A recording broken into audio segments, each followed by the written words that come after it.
What's up, guys, and welcome to Truth with Tara. Today, I've got my little unicorn back. Hello. It's great to be back. Hello. It's great to have you back. Angelica, for those of you who don't know, was the runner-up in her season of America's Got Talent. I coached her through that season. It was such a joy. It was actually my introduction to knowing of Angelica then, right at the beginning. And then she is the only contestant, I think still to this day, who's gotten 2 golden buzzers. Yes. She was re-invited back to AGT Champions and performed on that.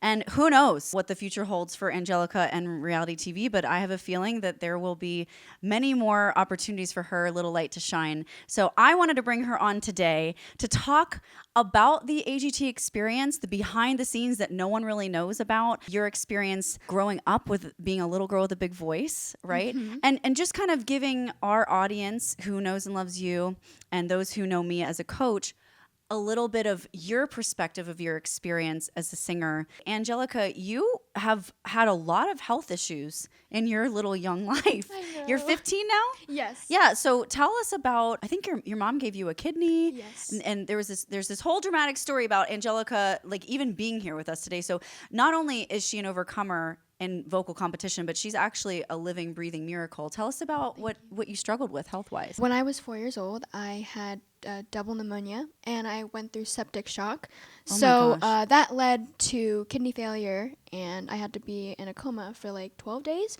I was on ECMO life support. Wow. And for those of you who do know what that is, It's like the jaws of Yeah, life, basically. literally, It is yeah. the hand of God on earth, essentially. It's the Yeah. last resort exactly. to keep you alive. Exactly. So I was on that for a solid 12 days and I was in a coma. So then after that, I had a lot of organ complications. Eventually, I had kidney failure. So I needed a kidney transplant and my mom, thankfully, she was a match and she gave me her kidney. And that's literally why I'm here today. And thanks to all the doctors and nurses who helped me and fought for my life. I got into a lot of charity work after being in the hospital, and because I'm surprised I was still able to sing because I was intubated in the hospital, and that actually today left some scarring on my vocal cords. Yes, Which is that's interesting. right. So I did a lot of charity work. I traveled across the country doing stuff for Children's Miracle Network hospitals, Children's Healthcare of Atlanta. Of course, I love doing all that, but Of course. I was thinking, I want something bigger. Ever since I was little, I've always had this dream of being on stage, being on TV, Yeah. I'd always watched AGT when I was younger. Really? Right? Yeah. And Okay. I had watched the season previously with Grace Vanderwall, and it was Oh, so okay, fun. Yeah, okay. it was so fun. I was like, it was just so surreal, and I've always wondered what it was like to be in that position. Funny thing is, people don't know this. I auditioned 2 times. I auditioned in Atlanta first, and then I didn't make it that year. How old were you then? I was, I think, 8 years old. Oh my gosh, so I know. And then I auditioned again, and this time we drove to Charleston. And Now, why not in Atlanta? They didn't no, go they back? didn't. No, they didn't That was have the it in closest Atlanta. city. Yeah, so that was the Okay, closest makes city we were sense. doing it. So they actually invited me back. They emailed me. They were like, "Hey, you should audition again this Was it year." the next year? It was the next You're year. 9. Okay, Yeah. okay. It was a surreal experience. When I found out that I was actually going to be on the show, months of preparation went into that. It's something that you prepare so much. You put in so much effort and time, and it's something that literally being on that stage is a max of 5 minutes. Yeah. Yeah, it's to it's do or insane. die, make or break. I know. Yeah. And that's why you got to make it. That's why you got to put so much time and effort to make it perfect. Right, Right? And it's never going to be perfect. right. But you got to make it good. Right? You gotta make it You good, gotta girl. make it good. Now, to be clear, I didn't know Angelica when she had her Charleston audition. She got that all on her own. Yeah. But I believe it was after that your parents reached out to me. Yeah, so the judge cuts is when we started prepping and we started doing more belt, more of that powerhouse stuff for Girl on Fire. And Yes, oh my that's gosh, right. I literally, so on my TikTok For You page, I get so many, I don't know how, I don't even like the videos, click the like button. And I watched my Girl on Fire video and oh my gosh, it's so insane. I had such good pitch. Now listen. That's not okay, yeah, I have good pitch now, but it's it came so naturally to me back then. Angelica's, by the way, her parents are very real with her and they expect a lot of her. And so Angelica has this bent to be really hard on herself, okay? And I'm really hard on my students, but I tend to actually find that the things I say to you more often than not is you're enough, you're doing great, because she's the one to be so critical, right? And I think that's a blessing and a curse. But my impression of you when you first came at this time, I just had a child. I was coaching from my home only. Like I was only taking students by request, a very select few. And her mom was not to be deterred. She's like, no, my daughter just got on AGT. We need to see Tara. We won't take any other coach. I don't care if it's from her home. So they came to my house, and I remember seeing this little teeny thing with this big old mouth and this big old voice singing Girl on Fire.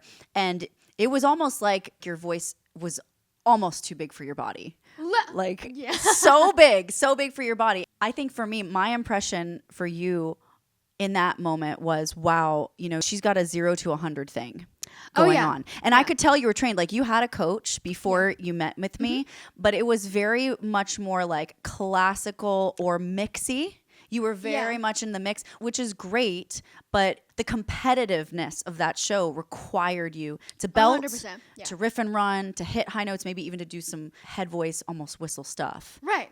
To stand out. And so that's what we immediately set forth in working on. And I just remember being like, I can do anything with this little girl. Like I'm so malleable. Yeah. Too, right? But you were so good even then that I was like, there's pretty much nothing that I can't ask of her that I know she won't really try hard to get, which is so fun for a coach because when you see a singer who has very few limitations, my creative mind of like, oh my gosh, I could design this for her. I could have her sing this note, and then all I have to do is demonstrate, and she can just do it back. It's so nice. It was so cool, and the sky was the limit. On AGT, the very first time that you performed on the stage at 9, oh my goodness, 9. with all of those people, what was going through your head? Oh my God, everything was a blur. I was small. Everyone was tall to me, and the stage was even bigger than I could have imagined. The judges were so far away, and I was like, I just felt so small on that stage. I really just remembered I had been preparing like months into this. This is your time to shine. This is what you put so much time into, and nothing's gonna get you down now, right? That's right. I really just left it all out on that stage because honestly, I knew, and my parents were telling me like, you don't know if you're going into the second round. I'm right. Like, you're singing for your life every time. Exactly. And when you say you prepared, I mean, we had like midnight voice lessons. The producers would change her song. Remember? They would. Last minute, and she'd be like, Miss Tara, I know you're. Oh my God! Remember for the final round, we went through like 3 songs. Yes. We got to Symphony. It was fun. Actually, wait. I want to tell you guys something. So for the final round of AGT, we were actually considering Fight Song. Yes, and we were. We weren't, but we did that for AGT Champions instead. That's right. Yeah, and so we went with, honestly, I'm actually really happy we went with Symphony because it was different. A lot of people had done Fight Song on AGT. I'm going to be quite honest. You're right. Yeah. You're right. Well, it's so that song. It is. It's that song. It is. It's such a competition. I'm going to win it kind of song. Yeah. But your voice, there was something special about your voice in Symphony. And you could argue, oh, okay, well, yeah, maybe you should have done Fight Song. I mean, you got voted off after you sang Symphony, but I disagree with that. And let me tell you why. Symphony fit you. You have to be, no matter what, win, lose, or draw, true to yourself. And I think it's just really special, actually, that you didn't sing a song that you thought would get you through. We chose a song that we knew represented you. Exactly. And it's so funny because as soon as I heard that song, I knew it was for me. And the most important thing about song that you're singing like on a competition is that you love the song because people can see that can see the drive and the passion. And I remember I would be singing this everywhere because I loved it so much, and I was like, dang, this melody, it's like this song was made for me. And I was so excited to perform it. And another thing, a little behind the scenes fact, if you guys noticed for the live shows, I had a lot of really cool, like there was a reoccurring theme, right? When I went on the live shows and I did the quarterfinals, they had this big mirror contraption on stage. Yeah. So that was kind of like the reoccurring theme. They did that for the semifinals, and then for the finals, what they were gonna do was they were gonna put me in the air. Oh, right. You remember that? I remember you being so scared. I'm like, I want to fly in the air. Tell them to put me up there. No, I know. I was excited at the prospect. Right. But then when I went on there, I was shaking, and I could barely make out the notes, and they were like, this is not very fun to watch. No. So they didn't have time to make another big extravagant set. Right. So I was just there on the stage. It was just me. And maybe that's the beauty of it. Yeah. Maybe that's the simplicity is what. Also the violins were so perfect. It's true. Really to command a stage of that magnitude and size that Angelica did at 9. She's 15 now. If you haven't seen it, you really should just look up on YouTube Angelica Hale AGT and watch the footage. I even reacted to it if you want to watch it in the context of my channel. We have a singer stance at TSS, and I remember on the symphony, you took those two little feet and you bared down. You're like, and I was just like, that's my baby.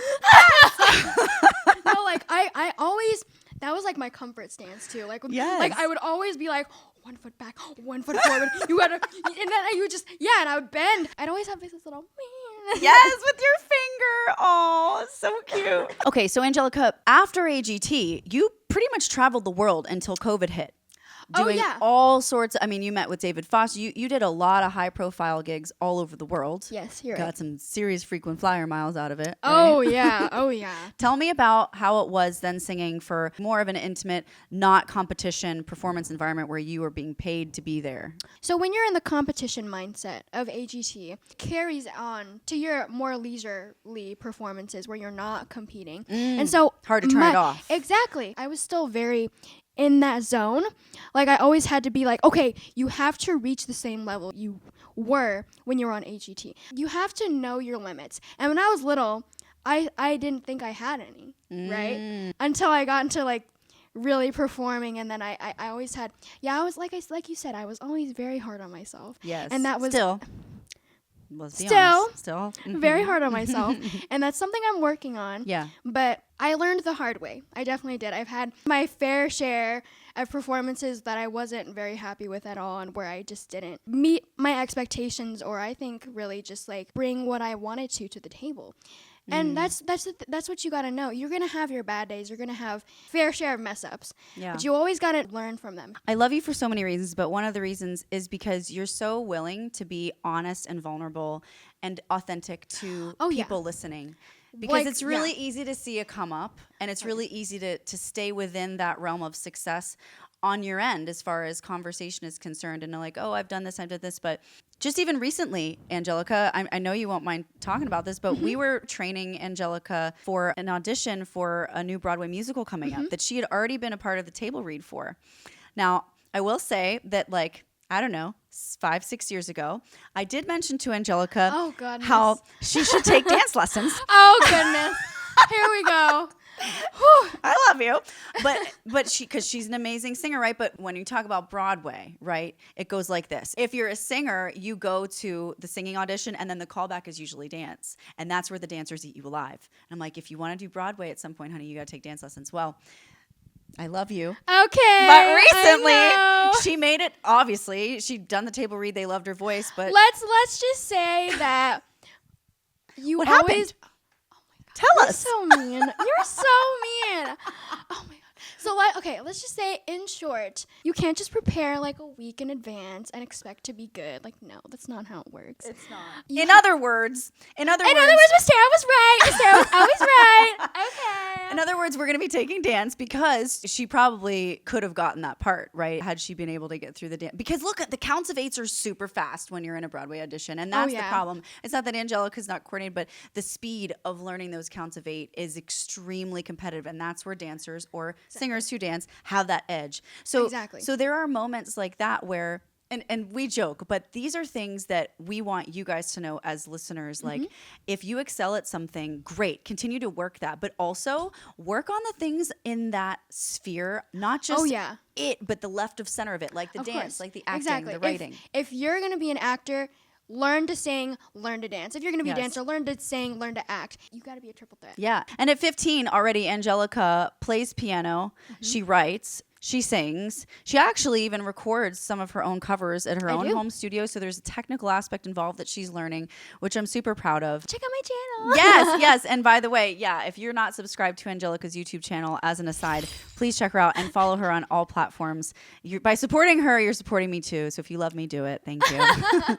So Angelica, what would be, speaking of like vulnerability, what are like 1 or 2 of your biggest fears as a vocalist, as a 15-year-old who is trying to make a come up in this really difficult industry? Still, some of my original fears when I was younger is, of course, not meeting my expectations of myself, because I hold myself to a very high standard. Another big fear that's more, let's say, general, is just failing. at anything, really. Wow. Failing to meet others' expectations even. You can't let it get you so down that you don't improve, right? Right? That you just simply get worse from then on. It's all downhill. Right. You got to take the fall, and then you got to pick yourself up and be right. better than you were before. That's right. Yeah. And you've always had, to me, such a wonderful attitude. You've shown such resilience.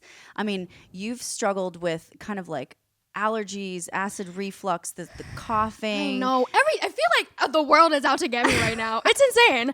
You do get sick a lot. Like I do. It is kind of Yeah. like your kryptonite as a singer, as was mine when I was your age. I had terrible allergies. I had sinus surgery, asthma, nebula, the whole. How'd you do it?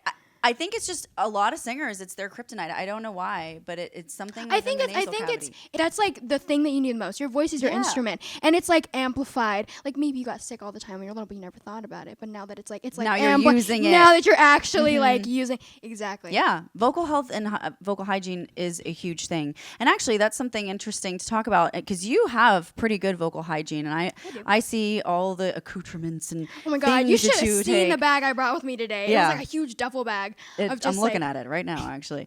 Yeah. Why don't you tell our audience members, like, what on a daily basis do you do to keep your voice healthy? So one thing that I always, it's a staple, of course, and a lot of singers know it, it's tea, right? Another thing that I like to use is like vocal sprays, as well as water.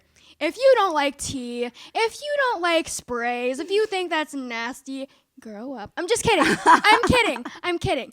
Drink water. Yeah. Drink water. Which water is a huge staple and it's very important. Probably the most, I'd say the most important. It's boring. Yeah. It's like an easy answer, but water for sure. I had Angelica when we were training for AGT because I knew they were going to have her move a lot. I had her every day do her exercises on a treadmill. Which I want to start doing again, Yes. which is so useful. It's so good for stamina too. It's like when you're on stage, your adrenaline is you're going to be like...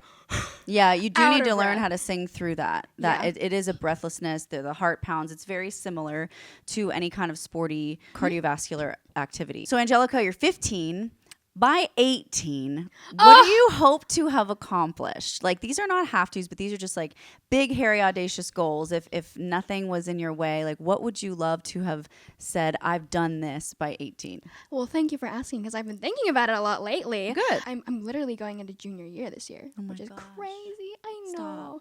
I know. Stop growing now. I'm trying. You were so little when I met you. I know. I'm still widow.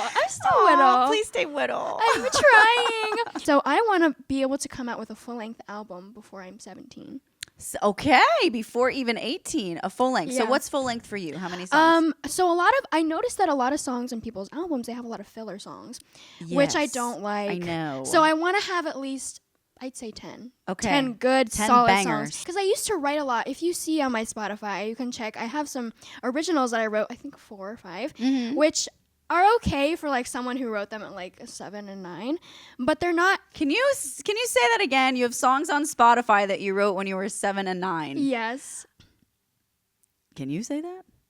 I mean, that's pretty awesome. Who It is cares pretty awesome. if you think that you could have done better now? Like, that's pretty great. I mean, just like overlooking the fact that like, okay, yeah, these sound like kid songs, but they're out. They're out They're there. out there, and people listen to them. Yes. Which is great. So cool. Of course, it's not like a reflection of like skill set today or my style. You also got to think. I'm also trying to develop my own artist image. I think that's right. really important because it can really influence the way you write your songs and the kind of style that you're going for. I always get in the way. Like my mind always gets in the way. Like I'm like it's writer's block. That's what it is. So when I'm writing my songs, I'm like, I get like a good hook. And I'm like, I like this. And then I'll be like, I don't know what's right for the verse. I write the verse. And then I don't like it. And I'm like, dang, I'm just going to throw everything away.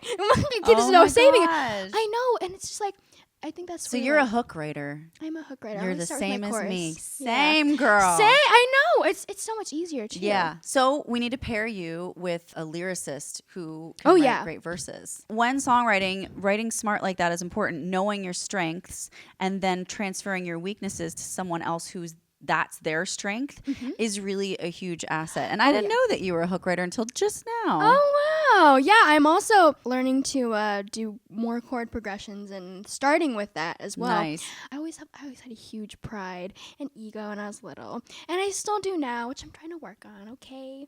Don't be afraid to seek help from others and to co-write too. Because like, I know I'm like, oh, you got to write this yourself. You got to own this. And sometimes you need help. Well, nothing from nothing is nothing too. And if say that again. nothing from nothing is nothing. That's right. Yeah. So imagine that math. And so if you're like, oh, my precious, my songwriting, nobody touches it but me, then it's like, okay, well, the song may have been a hit. Like you may have gotten 50% of like millions of dollars from that publishing revenue if you would have been humble enough to write with someone versus like mine, you know? And then nothing happens with it because it was just sort of okay and not competitive enough. So you know something that someone said to me once, acting teacher. He said, if you want to go fast, go alone. If you want to go far, go together. Love. Yeah. That's so good. What was that person's name? His name is Eric Klingvon. He's a great acting teacher. Hi, Eric Klingvon. I loved your quote. You should watch this podcast. Wow. That's true. And they say that about business too, about scaling. Like you can only go so far as a key man in your business in order to scale past that. You need a team. You need a good team around 100%. you. In the world of artistry, it is no different. So Angelica, you want to do a full-length album at 17. Tell me, is there anything else that you would like to tell our audience? Advice, something new about you? Give us one other little fun fact or piece of advice, and then we'll let you go because we got many other things to film. Oh my gosh, yes. Today. If you ever feel like you are alone in your feelings and your thoughts and the way that you go about your life, oh, I'm not good enough this, I'm not good enough that, just know that you can always get up from that. You can always rise from the ashes like a phoenix as long as your heart is in the right place. And it's not as easy as people say it is. It takes work. It takes good mental power. And unfortunately, not a lot of people have that. Yeah. But you can build it as long as you work towards it. Spoken like a 50-year-old in a 15-year-old's body. I love you, Angelica. I love your voice, but more so than that, I love your heart. And I've always loved how Angelica always pushes the next person up. She always is encouraging to her fans. And as she goes to achieve her dreams, she's, to me, the personification and embodiment of this little girl with a big voice who also encourages others to let their voice be heard and tell them that their voice matters, which is exactly what Tara Simon Studios stands for. We want you to know that your voice matters. You also, just like Angelica, deserve to be heard. And we're here today to give you a little behind the scenes on our relationship, where we started, where we're going now. This is not the last you'll be hearing of with Angelica and her career. She's just getting started. And we want to encourage you today, too, if you're in a place where you're not sure if you have a good voice or if you have what it takes to sing, come see us. We offer free 15-minute assessments. It takes nothing from you. There are no catches. You can register for that in the description box below. And also in that same description box, you can click on any link for Angelica. We'll have them all there.